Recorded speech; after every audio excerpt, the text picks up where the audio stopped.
하나님의 복음이라는 말씀으로 오늘 나누고자 합니다. 1절에 예수 그리스도의 종 바울은 사도로 부르심을 받아 하나님의 복음을 위하여 택정함을 입었으니 이렇게 얘기합니다. 이 복음은 하나님이 선지자들을 통하여 그 아들에 관하여 성경에 이미 약속하신 것이다 이렇게 얘기해요. 사도 바울은 사도행전 9장 15절 이후죠. 15절 이후에 이방과 임금과 또 예루살렘 자손들을 위해 그들에게 어떻게 해요? 복음을 전하기 위해 택정한 나의 그릇이다 이렇게 말씀하셨어요. 오늘 바울 사도를 통해서 전하고자 하는 것이 무엇이냐? 하나님의 복음이죠. 복음은 뭡니까? 우리가 잘 알듯이 기쁜 소식입니다. 그렇죠? 우리 삶 속에 기쁜 소식이 무엇이 있을까요? 다양한 삶 속에서 우리가 기쁜 것들이 있겠지만, 그렇죠? 영적인 믿음 안에서의 복음은 그 기쁜 소식은 아마 우리가 죄에서 구원 받았다는 것일 거예요. 그렇죠? 우리가 매일매일 살아가는데 삶에서 받는 스트레스, 또 그런 여러 가지 내가 책임져야 될 문제들, 이런 것들이 늘 나의 삶의 무게가 된단 말이죠. 그러다 보면 그걸로 인해서 굉장히 힘든 것처럼 그 죄에 대해서 문제를 우리가 늘 생각할 때도 그 죄책감이라는 무게가, 또 책임감이라는 그 무게가 얼마나 큰지 몰라요. 그런데 그 죄에서 어떻게 해요? 사함을 받았다. 누구 때문에요? 예수 그리스도의 십자가 사건 때문에. 그 얼마나 큰, 그렇죠, 우리에게 기쁜 소식인지 몰라요. 두 번째는 이 세상이 전부가 아니고 우리는 영원한 나라를 허락받았다는 거예요.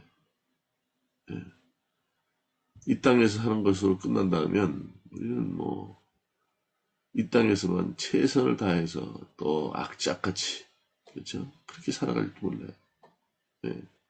최선을 다해서 온전하게, 겸손하게, 그렇죠, 온유하게 살아가는 건 맞습니다만은, 그렇죠, 우리는 이 땅에 어떻게 해요? 나그네로 왔단 말이죠. 우리의 본향이 따로 있다는 거예요. 구원이 약속됐어요. 영원한 나라가 우리에게 허락되었다는 거죠. 그만큼 기쁜 소식이 있겠습니까? 우리가 이 현실의 문제, 힘들고 어렵고 피하고 싶을 때가 얼마나 많아요. 이 땅의 삶이 전부가 아니라는 거예요. 기쁘든 슬프든 결국 우리가 갈 곳은 따로 있다는 거죠. 그렇죠? 그것이 우리에게 예비됐다는 것, 얼마나 기쁜 소식입니까? 또 현실에 살아가는 가운데 이 세상을 만드시고 또 우리를 위해 십자가에 죽으시고 영원히, 그렇죠, 사는 것이 아니라 언젠가는 죽는데 그때 우리를 심판하시는 그분의 자녀가 된다는 거예요. 하나님은, 그렇죠, 성부, 성자, 성령, 그래요. 권위와 능력은 하나입니다. 그러나 각자의 일이 달라요. 구별됐어요. 그렇죠? 그 하나님, 그분의 자녀가 됐다는 거예요. 그리고 우리는 모든 걸 다 얻은 거죠. 모든 걸 갖게 된 거고 허락되었고 누릴 수 있는 것이죠. 그만한 복음이 어디, 기쁜 소식이 어디 있습니까? 이게 복음입니다. 오늘 복음은 2절에 하나님의 선지자를 통하여, 그렇죠? 하나님의 선지자라고. 그 아들에 관하여 성경에 미리 약속하신 것이다. 이미 구약에 오실 예수님, 메시아에 대한 얘기, 예수 그리스도에 대한 예언이 선지자를 통해서, 그렇죠, 하나님께서 선지자 입을 통해서 말씀하셨고 그 아들에 관한 그 말들이 성경에 미리 약속되었다 이렇게 얘기했어요. 그분은 어떻게 해요? 이 땅에 오셔서 우리를 위해서 죽으셨다는 거예요. 우리의 희생 제물이, 대속 제물이 희생 제물이 되셨다는 거예요. 대접을 받으러 오신 게 아니고 대접을 어떻게 해요? 하러 오셨다. 우리를 섬기러 오셨다는 거예요. 그런데 누가복음 24장에 13절 이후에 보면 그 예수님께서 우리를 위해 십자가에 죽으시고 부활하셨어요. 그 소식을 어렴풋하게 아니면 가까이 있는 사람에게 들었어요. 그런데 엠마오로 두 제자가 피합니다. 무엇 때문인지 모르지만 아마 두려움일 것이고 또 자기들의 생각과, 그렇죠, 기대와 여러 가지 상황이 불편했을 수 있어요. 배신감이라든가, 그렇죠? 아니면 또 잘못되면 그 불똥이 나한테 튀어서 잘못되진 않을까 하는 그런 우려 때문에, 그렇죠? 자기가 살던 곳으로 도망가는 거예요. 그런데, 그렇죠? 이게 제자들의 생각이에요. 중간에 예수님을 만나시죠. 예수님의 십자가 사건, 그것은요, 제자들이 생각하는 것과 달라요. 오해했어요. 제자들은 그렇게 생각했지만, 십자가의 사건은 그게 목적이에요. 하나님의 계획, 그분의 주권, 그분의 근거를 한 약속의 성취가 목적이었어요. 그게 복음입니다. 우리를 위해 십자가에 죽으시기 위해 이 땅에 오셨고, 죽으셔야 우리의 죄가 사함받고, 그래야 다시금 아버지와 관계가 회복돼서 자녀가 될 수 있고, 또 영원한 나라를 우리가 얻을 수 있는, 그렇죠? 구원의 길로 인도되어지는 것이죠. 이것이 십자가의 사건 하나님의 계획이었던 거예요. 이게 복음입니다. 세상은 문화 문명으로 지금 4차 산업시대에 인간이 상상할 수 없는 그런 지경에까지, 그런 상황까지 이르렀어요. 그러나 그것이 중요한 게 아닙니다. 그것을 통해서 오늘도 십자가, 그죠? 그분의 십자가 사건. 그분이 이 땅에 오셔서 우리에게 원하시고 우리에게 전하고 싶은 복음, 십자가, 예수님, 그렇죠? 하나님의 말씀, 이 복음의 말씀을 통해서 우리에게 소망을 주고 현실의 삶 살아가는데, 그렇죠? 불의와 타협하지 않고 자유함을 누릴 수 있는, 그렇죠? 그것을 원하기에 이 땅에 오셨다는 거예요. 예. 자, 한 나라가 실패했어요. 공산화가 됐어요. 그런다고 이 복음의 말씀, 기쁨의 소식이 끊길까요? 그렇지 않습니다. 아니, 다시 또 한 나라가 흥했어요. 경제적으로 여러 가지로 잘 먹고 잘 살아요. 그렇다면 복음이 확산되어지고 영적 부흥이 일어날까요?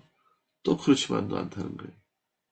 복음은요, 전 우주적으로 어떤 면으로 역사를 통해서 흔들림 없이 자신감 있게 당당하게 주님의 자녀로 구원받은 자로 제사함 받는 자로 받은 자로 살아가야 하는 거예요. 흔들릴지언정 넘어가지 않고, 그렇죠? 넘어질지언정 좌절하지 않고 다시 일어나는 삶, 그것이 우리에게 기쁨으로 다가온 복음이 있기에 가능한 것이라고 생각이 되어집니다. 우리는 시간, 영원한 것, 시간이죠. 또 공간, 우주적인 이런 걸 통해서 하나님께서 허락하신 우리에게 주신 복음, 그렇죠? 그 복음을 잘 염두에 두고 그 복음의 기쁨을 가지고 매일매일 빛과 소금의 역할을 하며 살아가는 거예요. 네, 그렇죠? 하루하루 최선을 다하는 겁니다. 하루하루 사는 게 기적이에요. 매일매일, 그렇죠? 주님과 동행하면서 사는 게 기적이에요. 얼마나 유혹이 많습니까? 잠깐 한눈 팔 수 있지만 다시 정신 차리고 주님, 그렇죠? 주님을 붙들고 주님을 바라보고 걸어가는 것. 창세기의 아브라함이 그런 거 아닙니까? 복의 근원이라는 거예요. 그때 그 시대의 복의 근원이 아브라함이었다면 이 시대에, 그렇죠? 우리는 이 세상을, 그렇죠? 뭐 정치인들, 경제인들, 뭐 유명한 인사들이 있고 왕이 있지만 그들이 할 수 없는, 그렇죠? 의인이 되어서 이 세상을, 그렇죠? 온전하게 이끌어가는 존재가 되어야 되고 이 세상을 구하는 자들이 되어야 돼요. 내가 기쁨을 얻었기 때문에, 그 복음을 받아들였기 때문에. 자, 그러나 예수님이 이 땅에 오셔서 복음을 전하러 오셨는데 누구보다도 영적이었던 세례 요한은 그렇게 보지 못했어요. 마태복음 11장에 보면 세례 요한이 예수님께, 그렇죠? 아이고, 저는 주님 세례를 할 수 없습니다. 어떻게 해요? 아니다. 세례를 나에게 베풀어라. 이렇게 얘기를 하세요. 그분이 누군지 알았단 말이에요. 다시 말하면 구약의 선지자들을 통해서 그분이 누군지를 성경에 미리 약속하고 말씀으로 기록한 것처럼 구약의 마지막 선지자일 수 있던 세례 요한, 또 신약의 시작을 새롭게 알렸던 세례 요한은 보라, 어린 양이로다. 세상에, 그죠? 모든 짐을 지었다는 거예요. 그래서 6개월 전에 먼저 태어난 세례 요한, 그죠? 엄마 뱃속에 있던 세례 요한은 예수님이 임신했다는 것, 그렇죠? 그것을 엄마를 통해서 뱃속에 있으면서 굉장히 영적으로 막, 그렇죠? 감동을 하고 그랬던 모습이 성경에 나와요. 그랬던 자도 오죽하면, 그렇죠? 이상해. 그래서 제자들을 보냅니다, 예수님께. 오신다고 하신 분이 당신이 맞습니까? 이렇게 얘기해요. 우리가 복음을 기쁨의 소식으로 받아들이면서도 매일매일 이런 의심이 있지 않냐 말이죠. 예. 세례 요한은 자기 기준의 메시아를 생각했던 거예요.